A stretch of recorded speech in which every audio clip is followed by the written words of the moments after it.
Monsieur le Président de la République, cher Emmanuel Macron, Monsieur le Ministre de l'Intérieur, cher Gérard Collomb, Monsieur le Président de la Fédération protestante, cher François Claveroli, cher Patrick Cabanel, qui est intervenu tout à l'heure dans les débats, Mesdames et Messieurs les Présidents, Mesdames et Messieurs les représentants et membres des différentes églises, œuvres et mouvements du protestantisme français dans toute sa diversité, Messieurs les préfets, cher Bernard Cadot et cher Michel Delpuech, Mesdames et Messieurs, chers amis, je suis si heureuse que vous ayez choisi l'Hôtel de Ville de Paris pour cet événement prestigieux qui a tant de sens à l'occasion de ce 500e anniversaire de la Réforme. Parce que toute protestation contre la fatalité ou contre l'ordre établi est chez elle, ici à Paris. Parce que toute réforme est chez elle à Paris. Parce que toutes les religions, les philosophies prônant la fraternité, l'amour du prochain sont chez elles à Paris. Parce que vous nous apprenez, chers protestants de France, que la protestation est le premier temps de la Réforme et que la Réforme est le devenir de la protestation. Comme il y a 4 ans, au moment de Protestants en fête, Paris est aujourd'hui au rendez-vous de la Réforme, c'est-à-dire au rendez-vous de ce que la Réforme exige de nous, une conscience claire de l'état du monde et une foi non moins claire dans notre capacité à le transformer.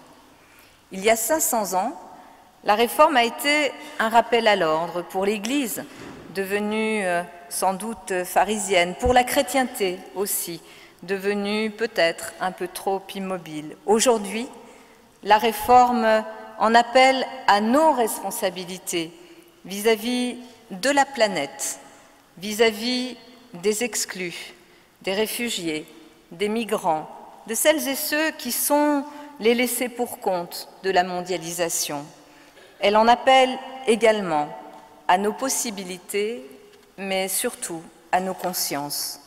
Nos générations, celles qui sont aujourd'hui en responsabilité, ont cet immense devoir de perpétuer l'humanité, de transmettre une planète vivable, de contribuer à un monde plus égalitaire, donc plus sûr et donc en paix.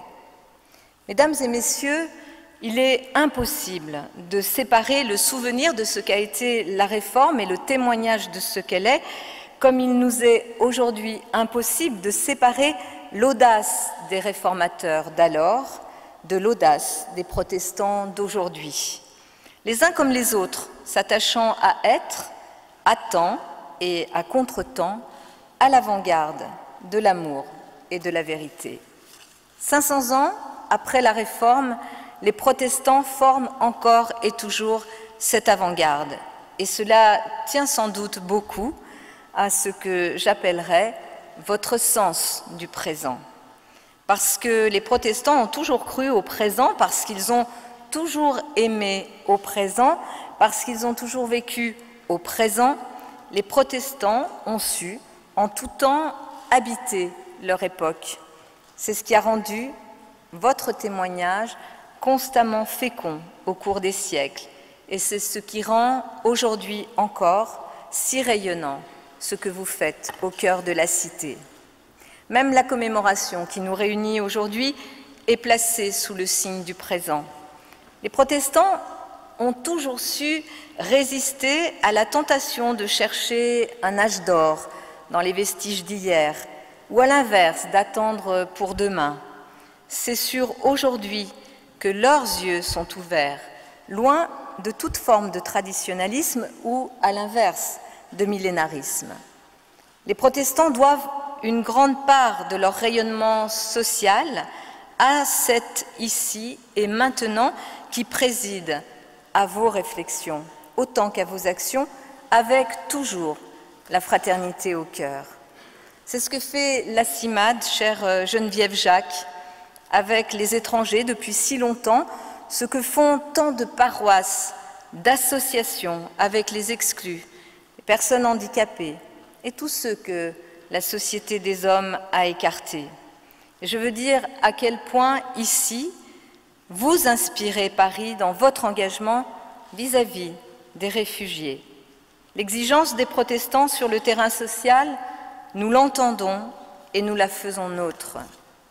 Les centres d'accueil que nous avons ouverts, porte de la Chapelle ou à Ivry, ont vocation à répondre à cette exigence de fraternité dont les grandes voix du protestantisme se font l'écho avec d'autres grandes voix religieuses et laïques.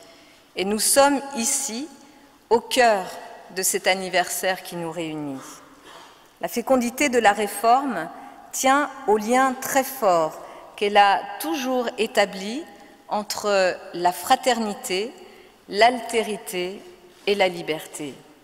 Ce que les protestants nous enseignent au quotidien, c'est que la fraternité est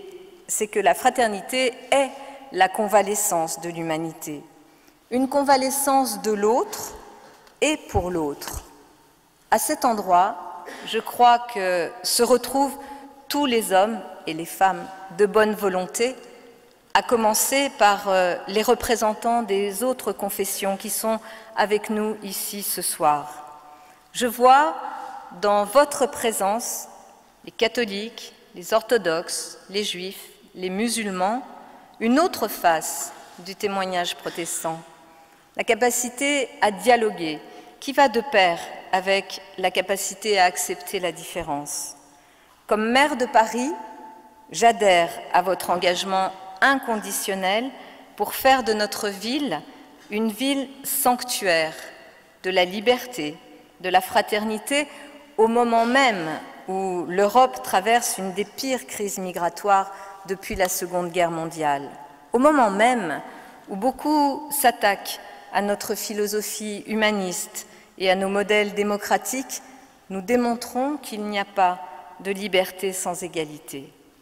C'est le même élan, la même adhésion qui nous a réunis avec l'ensemble des religions, la société civile parisienne, les autorités publiques et notamment bien sûr les autorités de l'État lors de la conférence de partage ici à l'Hôtel de Ville de Paris au printemps 2015 pour répondre dans l'unité et la fraternité par le dialogue, par l'éducation, pour répondre au terrorisme, pour déconstruire justement par ce dialogue, par l'éducation, par la bienveillance, ces mécanismes de haine, de fanatisme qui conduisent au terrorisme.